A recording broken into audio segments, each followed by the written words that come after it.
Welcome back. First up, two new CEOs. One for Prosus, one for Richemont. Incidentally, South African investors' two best rand hedge bets on the JSE. So two new CEOs and fantastic sets of results from Tencent and then from Richemont today. I like the results. I'm not sure about the Brazilian running a South African company again. You know, it takes us back. Not really a South African company, though. It doesn't matter. Where are its roots? I just want to know what happened to the poor oak who was given the processed interim job and yes, yanked. Yes, that's always been my issue. We succumb to this, authority of, I don't know, man. He's an entrepreneur, though. He's solid. I like the stuff he's done. I looked at his CV. So he's an entrepreneurial Brazilian guy, built up iFood, is it? Yeah, company in one iFood. of them, and another company. Yeah. Successful guy. He could know a thing or two on how to run a successful technology company, which is actually what Naspers desperately needed at this time. So maybe a good hire on that front. And then Richemont results. Did you think they were that brilliant? Because actually on a year-on-year basis, the operating profit is down 5% and the margin's down as well. Squeezed, but 7.5 billion euros cash. No, but remember... Which they don't really pay out in dividends. So what we don't consider when we sit here is the expectations. And Rupert has been exceptional at managing expectations thanks to his bearish streak. He's been telling us, I think it's like a year and a half. You remember the 2022? He's been telling us for 30 years that things are poor, things are bad. Exactly. No. But from 2022, particularly with Richemont saying that, he's seeing, slowing sales in China. Yes, it might not show up now, but you can see it. It happened.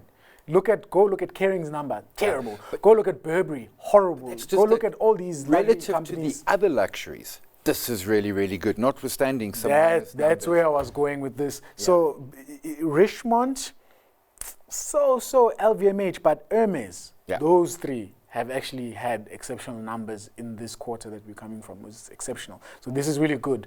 And I like to see Richemont up there with the top dogs. Yeah, me too. The big news story of the week, however, is that Roaring Kitty, a.k.a. Keith Gill, the man who made hedge funds lose their shirts back in 2021, is back, or at least his Twitter account is active after 3 years of dormancy. Cue mass hysteria, cue GameStop going back to the moon, and AMC. I reckon this is what he did. He bought all of those meme stonks and then tweeted that, that meme image where the guy is, is fixing his posture while playing. Because that's exactly what I would have done, right? I mean, that's exactly what I would have done. And he's made a bit of money. You remember back then he had north of 200 mils. So he's been doing exceptionally well. If no one knows what we're talking about, go and watch the movie Dumb Money. Yes, it's on Netflix. It's on Netflix. It's a fantastic explainer for the meme stonk craze. Yes. And the man behind. I can't believe things like Plug Power, Sun Power, Bed Bath & Beyond are back again. Oh. Yeah. Right, now to the serious business of the day, which is that small and mid-cap South African companies are unbelievably robust, or perhaps there are just so few of them left that they are making out like bandits after a scorched earth campaign, like Calgro, Robex and Afrimat. Here's Calgro to start with. We as Calgro are consistently looking how can we service the lower LSM levels in South Africa better. It's all our drive to our small little way to erode inequality, which we believe is the biggest threat to South Africa of everything. And we're currently busy with developing products that will come to market below 400,000 and below 500,000 respectively. And if you look at that, you service literally 2-3 levels down in the LSMs. And that's where currently no one is playing. Then Robex and Afrimat, no longer just a roads business and a supplier of aggregates. The two biggest contributor to these results is our Bauba resources. We had an improved production at Kookfontein mine. Both our north and south pits have actually done completely well. And then Western Australia, obviously, we continue to gain market share in that environment. Yeah, as always, we look at the return on capital. If you look at our latest set of numbers, our return on net assets is just under 26%. So it is important for us to have a very good return on capital. And we at the moment we have very exciting projects with Lafarge. We're still busy with the ramp up in Khumalo. It's already performing well. We want to take it further. And we also have a phosphate project called Glenova, which we also want to bring. I mean, all of them just really good results in really, really tough conditions. And to the point there, they've evolved. Calgro is always a little dynamic in what they do. But I mean, Robex used to just be roads. Afrimat used to be aggregates. They're different businesses. They're making money. They're proving that you can. Yeah, and I like the concept of small and sexy capitalism. And these companies are the exact embodiment of that, because you're agile, you're able to do things and execute quite nicely. It does help that a lot of your competition is cratering and you're getting more business. That goes a long way. But I like capitalism at this scale. This thing of oligopolies doesn't make sense. Yeah, like a little 10 billion Afrimat. It's good. I mean, I suppose maybe it's a bit unfair to say, well, all your companies are cratering, all your competitors are cratering, that's why you've done well. They could have been among those other companies cratering too. Correct, but because they've got very good management, jockeys riding those horses, it is what it is. They're good businesses run by good people. Yeah, and Felicia Mziza, with all respect, to get to the CEO of a construction company as a black woman, you have to have sharp, sharp elbows. My favorite from Afrimat, their construction sector more than doubled. They're seeing a lot of orders coming from the railroads and the roads, which gives us a little glimmer of hope. The one thing you don't really want to be anymore is a telecoms company. Don't take our word for it. Here's Vodacom's Shamil Yusuf.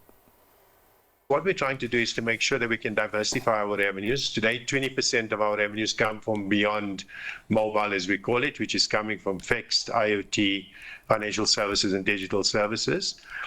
And this is not a small amount. This is about a 30 billion rand envelope just on financial services alone across the group. And so what we want to do is improve the contribution that comes from these services. So currently we have about 20% of operating profit coming from these new services. And the intention is to take that to 25 to 30% contributions. So they sold their towers. Do they sell their mobile business one day and just be fintech? Because I would not want to be a mobile shareholder. No, so these companies, the telecom companies in South Africa, I don't know, they should look at their peers, in the West and Southeast Asia. I mean, once you get to that scale and you become that big, it becomes very tough to grow, because they're coming in the roaring 2000s where everything went their way and they were growing, leaps and bounds. And it was, I'm not going to take it away from them. It was good, but you can't still fight for the same growth. You're now more like a utility. Yeah. So we're going to pay a very good dividend. Don't mess it up. Who has immense focus on EM currency risk.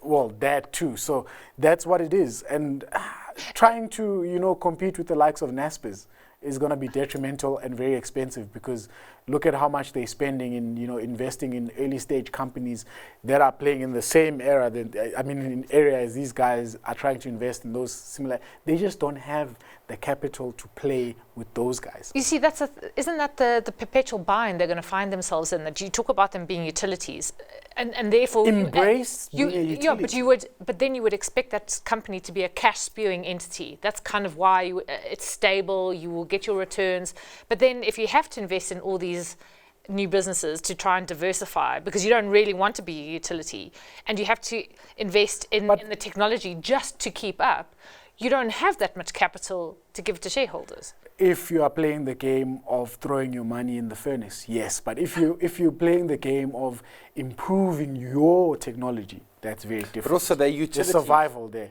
With massive capex, which is the weird thing for utility. Usually you build a power plant, you make money off it for the next 50 years. Yeah, you spend the capex then, and then it's 20 years. Yeah, this is just 5 capex years. Every 2 years. Yeah, every 2 years, every 3 years, there's a capex cycle. It's tough. It's like investing in a gym company. There's new equipment every 2 years, every 3 years. Not my gym, because I don't use the equipment. Then there was We Buy Cars making a good buck, and Karoo building up its subscriber base by cool 15%. Here's Zach Callisto. Our platform continues to enhance. We got lots of new AR products, and most of our business is driven by commercial customers. In South Africa, in the last year, we saw commercial customers outpacing consumer customers, but the consumer customer is still a very big growth area for us in South Africa, although most of the drive is now coming through commercial customers. It was good numbers. And I got to say, that whole Nasdaq listing was a bit of a disaster, didn't go as planned and the like. But instead of trying to fudge it with listings in exciting places, they're doing it the old-fashioned way, which is just grow your business. Organic growth, nothing beats old school organic growth. It's sad here because that organic growth is coming from South Africa. I would like to see more organic growth outside of Yes. Well, yes. But there was Okay, but show at me least you've there was got growth in those South elbows Africa. to, well, at least, yeah. But I want to see growth where you claim you want to be, where the CEOs are living. Show me growth there. Well, he lives in Singapore. They don't have operations there except, I think. Well, maybe they should. And We Buy Cars, what did you make of the results? It's We Buy Cars, man. I don't know. It's You can't get excited about car salesmen, can you? No. With all due respect. No, you can, because where we are economically, it makes sense that, second-hand cars are going to be where it's at. But it's very cyclical. And they still hold, stock in some of the, like in Northgate. Yeah. So I don't know, man. It's very hard to get excited about We Buy Cars there. That's all I can say for me personally. But they are, their growth is largely coming from market share gains, just because they give a better experience. Anecdotally, I've never bought or sold from them, but you don't have to go down to Elof Street and speak to some dodgy man to buy a dodgy car. It's a pretty ship-shape shop. Ship-shape shop indeed. And finally, if you're bored, you too can try this at home. Perhaps. And there's glory in it as well. A Canadian man has combined his love of Lego and Star Wars by building the 75,192-piece Millennium Falcon in a record-breaking time of 7 hours, 36 minutes and 37 seconds, earning him a place in the Guinness Book of World Records because, there's an actual record for this particular Lego sub-genre. So I don't know what's crazier, that someone counted 75,192 pieces, or that you get a Guinness World Record. Or that it went down to 37 seconds. I know. Imagine And you got $1 million, 3 seconds. right? What did you get? $1 What do no, you you don't get? get any, you get a letter. You just get the glory of it. Then we're just wasting Or time maybe here. some very strange looks from people who think you spend that much time doing that. No, we're just wasting time here. I'm sorry. 7 hours. He just took Friday off. Oh, try and look excited for our quirk of the week. And that's where we leave it. Bright, thanks for joining us. Have a good evening and a great weekend.